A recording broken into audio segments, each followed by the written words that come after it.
de preguntar una cosa, presidenta, i és que, senyora Lluïsa Moret i Sabidor, accepta ser presidenta de la Diputació de Barcelona com ha estat manifestat per la voluntat de la mateixa? Sí, accepto.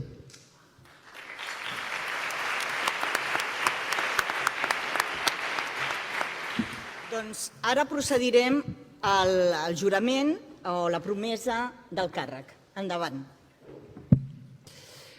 Prometo, per la meva consciència i honor, complir amb fidelitat les obligacions del càrrec de presidenta de la Diputació de Barcelona amb lleialtat al rei i fer guardar la Constitució com a norma fonamental de l'Estat, així com l'Estatut d'Autonomia de Catalunya.